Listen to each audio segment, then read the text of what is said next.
والصلاة والسلام على رسوله الكريم إنا أوحينا إليك كما أوحينا إلى نوح والنبيين من بعده وأوحينا إلى إبراهيم وإسماعيل وإسحاق ويعقوب والأسباط وعيسى وأيوب ويونس وهارون وسليمان وآتينا داود زبورا۔ سورہ نساء کی آیت نمبر 163 ہے۔ اللہ تعالیٰ نے ارشاد فرمایا انا بے شک اوحینا وحی کی ہم نے الیکا اے میرے پیارے حبیب علیہ الصلوۃ والسلام آپ کی طرف۔ اس آیت مبارکہ کے اندر بھی یہودیوں کے ایک اعتراض کا جواب ہے جو کہ حضور علیہ الصلوۃ والسلام پر اعتراض کرتے تھے کہ وحی صرف اور صرف حضرت موسیٰ علیہ الصلوۃ والسلام پر آئی ہے اور موسیٰ علیہ الصلوۃ والسلام کے بعد کسی پر بھی وحی نہیں آئی۔ تو اللہ تعالیٰ نے فرمایا اس وقت آیت مبارکہ کا نزول کیا کہ بے شک اے میرے حبیب علیہ الصلوۃ والسلام ہم نے آپ کی طرف وحی فرمائی ہے۔ وحی کیا ہے؟ وحی اللہ تبارک و تعالیٰ کا پیغام دے کر حضرت جبرائیل علیہ الصلوۃ والسلام کو حضور علیہ الصلوۃ والسلام کے پاس بھیجنا، یہ ہے وحی۔ اور جناب اسرائیل علیہ الصلوۃ والسلام آتے تھے اور اصلی صورت میں نہیں آتے تھے بلکہ کبھی کسی صحابی کی صورت میں، کبھی کسی صحابی کی شکل اختیار کر کے جناب جبریل علیہ السلام حضور کی بارگاہ میں حاضر ہوتے تھے۔ اکثر اوقات نبی پاک علیہ السلام کے ایک صحابی ہیں حضرت دحیہ کلبی رضی اللہ تعالی عنہ، ان کی صورت میں، ان کی شکل میں جناب جبریل علیہ السلام حضور کی بارگاہ میں وحی لے کر آتے تھے۔ اور یہ بھی یاد رکھیں حضرت جبرائیل علیہ السلام آدم علیہ السلام سے لے کر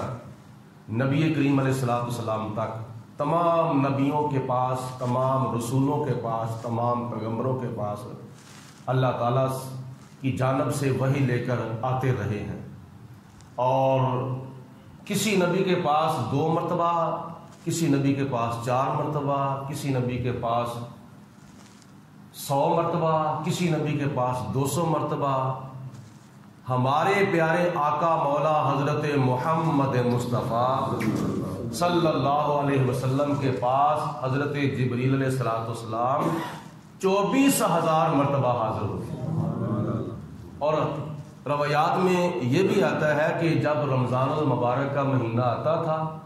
تو اس وقت پورا مہینہ یکم رمضان سے لے کر ختم رمضان تک پورا مہینہ حضرت جبریل علیہ السلام نبی پاک علیہ السلام کی بارگاہ میں حاضر رہتے تھے اور قرآن پاک کا دور کرتے تھے۔ کبھی جبریل علیہ السلام قرآن پاک سناتے تھے، حضور علیہ السلام سنتے تھے،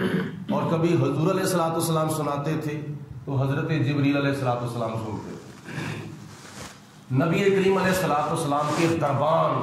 اور نبی پاک علیہ السلام کے نوکر اور حضور علیہ السلام کے خادم حضرت جبریل علیہ السلام، اور معراج کی رات کو نبی پاک علیہ السلام کے قدم مبارک چومنے والے حضرت جبریل علیہ السلام۔ اور جناب جبریل علیہ السلام نبی پاک علیہ السلام کے پاس کہاں کہاں پھر گئے تھے۔ حضرت موسیٰ علیہ السلام تورات لینے کے لیے کوہ طور پر خود چل کے گئے تھے۔ جب خدا تعالیٰ نے جناب موسیٰ علیہ السلام کو تورات عطا فرمانی تھی تو خدا نے فرمایا پیارے موسیٰ کوہ طور پر آؤ۔ قرآن پاک کے مطابق 40 راتوں تک حضرت موسیٰ علیہ السلام کوہ طور پر جا کر اللہ تعالیٰ کی بارگاہ میں حاضر رہے، اور 40 راتوں کے بعد پھر خدا تعالیٰ نے بیک وقت ساری تورات حضرت موسیٰ علیہ السلام کو عطا فرمائی تھی۔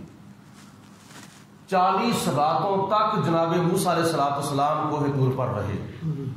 تورات لینے کے لیے خود موسیٰ علیہ السلام کوہ طور پر گئے تھے۔ اور جب قرآن پاک کے نزول کی باری آئی تو نبی پاک علیہ الصلوۃ والسلام کو کہیں مخصوص جگہ پر نہیں جانا پڑا تھا، بلکہ جہاں جہاں نبی پاک علیہ الصلوۃ والسلام جاتے تھے جبریل علیہ الصلوۃ والسلام قرآن پاک لے کر حضور علیہ الصلوۃ والسلام کے پیچھے پیچھے جاتے تھے۔ اگر نبی پاک علیہ الصلوۃ والسلام غار حرا میں گئے ہیں تو جناب جبریل قرآن لے کر غار حرا میں حاضر ہو گئے۔ اگر نبی پاک علیہ السلام غار ثور میں گئے ہیں تو قرآن پاک حضور کے پیچھے پیچھے۔ اگر نبی پاک علیہ الصلوۃ والسلام مکہ المکرمہ میں ہے تو قرآن پاک حضور کے پیچھے پیچھے۔ اگر حضور علیہ الصلوۃ والسلام ہجرت کے دوران ہیں تو قرآن حضور کے پیچھے پیچھے۔ اگر نبی پاک علیہ الصلوۃ والسلام مدینہ المنورہ میں ہے تو قرآن حضور کے پیچھے پیچھے۔ اگر حضور علیہ الصلوۃ والسلام بدر میں ہے، احد میں ہے، تبوک میں ہے، یرموک میں ہے، سفر میں ہے، حضر میں ہے، نبی پاک علیہ الصلوۃ والسلام کے پیچھے پیچھے جبریل علیہ الصلوۃ والسلام قرآن پاک لے کر حاضر ہوتے ہیں۔ ہم جب چلتے ہیں تو قرآن ہمارے آگے ہے، ہم قرآن کے پیچھے ہیں، اور جب نبی پاک علیہ الصلوۃ والسلام چلتے ہیں تو حضور علیہ السلام آگے آگے ہوتے ہیں، قرآن حضور کے پیچھے پیچھے ہوتا ہے۔ اور قرآن پاک نبی پاک علیہ الصلوۃ والسلام کی اداؤں کے مطابق اللہ تعالیٰ نے نازل فرمایا ہے۔ ہماری زندگیاں قرآن پاک کے تابع ہیں اور ہونی چاہیے، اور نبی پاک علیہ الصلوۃ والسلام کی زندگی کے تابع اللہ تعالیٰ نے قرآن پاک نازل فرمایا ہے۔ یہودیوں کے اعتراض کا جواب دے دیا، اے میرے حبیب علیہ السلام کوئی مانتا ہے نہ مانے، لیکن انا اوحینا الیک، بے شک ہم نے وحی کی ہے آپ کی طرف، کما اوحینا، اور ہم نے آپ کی طرف ایسے ہی وحی فرمائی ہے، کما اوحینا الی نوح، جیسے ہم نے حضرت نوح علیہ السلام کی طرف وحی فرمائی تھی، والنبیین من بعدہ، اور جیسے نوح علیہ السلام کے بعد باقی نبیوں کی طرف ہم نے وحی فرمائی تھی، وَأَوْحَيْنَا إِلَىٰ إِبْرَاهِيمَ، اور ہم نے وحی فرمائی حضرت ابراہیم علیہ السلام کی طرف، وَإِسْمَاعِيلَ، اور حضرت اسماعیل علیہ السلام کی طرف، وَإِسْحَاقَ، اور اسحاق علیہ السلام کی طرف، وَيَعْقُوبَ، اور یعقوب علیہ السلام کی طرف، وَالْأَسْبَاطِ، اور ان کے بیٹوں کی طرف، وَعِیسَىٰ، اور حضرت عیسیٰ علیہ السلام کی طرف، وَأَيُّوبَ، اور ایوب علیہ السلام کی طرف، وَيُونُسَ، اور یونس علیہ السلام کی طرف، وَہارون، اور ہارون علیہ السلام کی طرف، وَسُلَيْمَانَ، اور حضرت سلیمان علیہ السلام کی طرف وحی فرمائی، وَآتَيْنَا دَاوُودَ زَبُورًا، اور ہم نے داؤد علیہ السلام کو اپنی کتاب زبور عطا فرمائی۔ اس آیت مبارکہ میں اللہ تبارک و تعالیٰ نے 12 نبیوں کا نام لے کر ذکر فرمایا ہے۔ بغیر نام کے اشارتاً باقی نبیوں کا بھی ذکر کیا ہے، لیکن نام لے کر صراحتاً اللہ تعالیٰ نے 12 نبیوں کا ذکر کیا ہے۔ حضرت نوح علیہ السلام، حضرت ابراہیم علیہ السلام، حضرت اسماعیل علیہ السلام، اسحاق علیہ السلام، یعقوب علیہ السلام، عیسیٰ علیہ السلام، ایوب علیہ السلام، یونس علیہ السلام، ہارون علیہ السلام، سلیمان علیہ السلام، اور حضرت داؤد علیہ السلام۔ ان کے اوپر اللہ تعالیٰ نے فرمایا کہ ہم نے وحی بھیجی اور جناب داؤد علیہ السلام کو پوری کتاب زبور عطا فرمائی۔ سارے نبیوں کو خدا تعالیٰ نے کتابیں نہیں عطا فرمائی، ان میں سے 4 نبیوں کو اللہ تعالیٰ نے کتابیں عطا فرمائی ہیں۔ داؤد علیہ السلام کو زبور، حضرت موسیٰ علیہ السلام کو تورات، حضرت عیسیٰ علیہ السلام کو انجیل، اور ہمارے پیارے نبی جناب محمد رسول اللہ صلی اللہ علیہ وسلم کو قرآن پاک عطا فرمایا ہے۔ تو خدا کی ذات بابرکات نے ویسے تو نام لے کر پورے قرآن پاک میں 25 نبیوں کا غالباً ذکر کیا ہے۔ آدم علیہ السلام، یوسف علیہ السلام، ان کے علاوہ جو نبی ہیں حضرت یسع علیہ السلام، حضرت ذوالکفل علیہ السلام، اور کئی نبی ہیں، یعنی 25 نبیوں کا اللہ تعالیٰ نے نام لے کر قرآن پاک میں ذکر کیا ہے۔ اور آگے ارشاد فرمایا وَرُسُلًا، اور ہم نے ان کے علاوہ ایسے رسول بھیجے قَدْ قَصَصْنَاهُمْ عَلَيْكَ مِنْ قَبْلُ، اس سے پہلے ہم نے ان میں سے کچھ نبیوں کے واقعات آپ کے اوپر بیان فرمائے ہیں۔ کچھ نبی ایسے ہیں جن کی زندگی کے حالات ہم نے آپ کے اوپر بیان فرمائے ہیں۔ وَرُسُلًا لَمْ نَقْصُصْهُمْ عَلَيْكَ، اور کچھ رسول ایسے ہیں جن کے قصے جن کے واقعات ہم نے آپ کے اوپر بیان ابھی تک نہیں کیے. ابھی تک یہ نہیں خیال کرنا کہ اللہ تعالیٰ نے پہلے سارے نبیوں میں سے کچھ نبیوں کے نام یا کچھ نبیوں کا ذکر نبی پاک علیہ الصلوۃ والسلام کو بیان فرمایا ہے اور کچھ نبیوں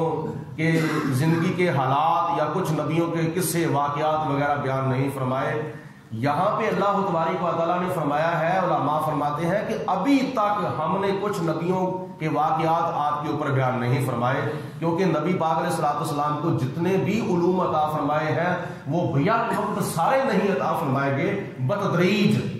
آہستہ آہستہ تھوڑے تھوڑے کر کے اللہ تعالیٰ نے علوم اپنے پیارے حبیب علیہ الصلوۃ والسلام کو عطا فرمائے تھے. آگے فرمایا وَكَلَّمَ اللَّهُ مُوسَىٰ تَكْلِيمًا، اور ہم نے حضرت موسیٰ علیہ الصلوۃ والسلام کے ساتھ کلام فرمایا، گفتگو فرمائی. 1,00,000 نبیوں میں سے 3 نبی ایسے ہیں جن کے ساتھ خدا تعالیٰ نے ڈائریکٹ کلام فرمایا بغیر جبریل علیہ الصلوۃ والسلام کے. باقی نبیوں کے ساتھ بھی کلام فرمایا ہے لیکن وحی کے ذریعے حضرت جبریل علیہ الصلوۃ والسلام کے ذریعے. اور وہ 3 نبی حضرت آدم علیہ الصلوۃ والسلام ہیں جن کے ساتھ خدا تعالیٰ نے کلام فرمایا تھا ڈائریکٹ جنت کے اندر، اور اس کے علاوہ کوہ طور کے اوپر ڈائریکٹ کلام فرمایا اللہ تعالیٰ نے حضرت موسیٰ علیہ الصلوۃ والسلام کے ساتھ بغیر جبریل علیہ الصلوۃ والسلام کے. اور تیسرے نمبر پر ہمارے آقا مولا جناب حبیب کبریہ علیہ الصلوۃ والسلام ہیں جن کے ساتھ خدا تعالیٰ نے لا مقام پر ڈائریکٹ کلام فرمایا تھا بغیر جبریل علیہ الصلوۃ والسلام کے. فَأَوْحَىٰ إِلَىٰ عَبْدِهِ مَا أَوْحَىٰ وَرُسُلًا مُبَشِّرِينَ وَمُنذِرِينَ، اور پھر اللہ فرماتا ہے کہ ہم نے رسول بھیجے جو کہ لوگوں کو خوشخبریاں دیتے ہیں، جنت کی بشارتیں دیتے ہیں. جو لوگ نیک اعمال کرتے ہیں، اچھے اچھے کام کرتے ہیں، ان کو خدا تعالیٰ اپنے نبیوں کے اپنے رسولوں کے ذریعے جنت کی خوشخبریاں دیتا ہے کہ جو کوئی نماز پڑھے گا اس کو یہ نعمت ملے گی، جو روزہ رکھے گا ان کو یہ نعمت ملے گی، اور جو کوئی حج کرے گا، زکوٰۃ دے گا، جو کوئی خدمت خلق کرے گا، جو کوئی دین کی خدمت کرے گا، اس کو اللہ تعالیٰ قیامت کے دن جنت کے اندر یہ جزا عطا فرمائے گا. وَمُنذِرِينَ، اور یہ رسول اللہ تعالیٰ کے جو ہیں یہ لوگوں کو ڈراتے بھی ہیں اللہ تعالیٰ کے عذاب سے کہ جو کوئی چوری کرے گا اس کو یہ عذاب ہوگا، جو کوئی جھوٹ بولے گا اس کو یہ عذاب ہوگا، جو کوئی کسی کو تنگ کرے گا، کسی کے اوپر ظلم کرے گا اس کو یہ عذاب ہوگا، اور جو کوئی کسی کی امانت میں خیانت کرے گا اس کو یہ سزا ملے گی. اور یہ رسول خوشخبریاں دیتے ہیں اور جہنم کے عذاب سے ڈراتے ہیں. کس لیے؟ لِأَلَّا يَكُونَ لِلنَّاسِ عَلَى اللَّهِ حُجَّةٌ بَعْدَ الرُّسُلِ، تاکہ رسول بھیجنے کے بعد لوگوں کے لیے اللہ تعالیٰ کے اوپر کوئی حجت نہ رہے. کوئی بندہ قیامت کے دن یہ نہ کہے یا پروردگار عالم تو نے تو ہمیں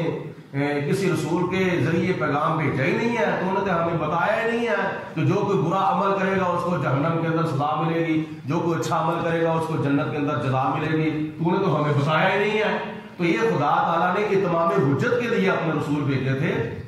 تاکہ قیامت کے دن کوئی کافر یہ نہ کہے ہمارے پاس تو کوئی رسول آیا ہی نہیں ہے، کوئی مشرک یہ نہ کہے کہ ہمارے پاس تو کوئی نبی آیا ہی نہیں ہے، تو یا اللہ ہمیں کون سی سزا دے رہا ہے.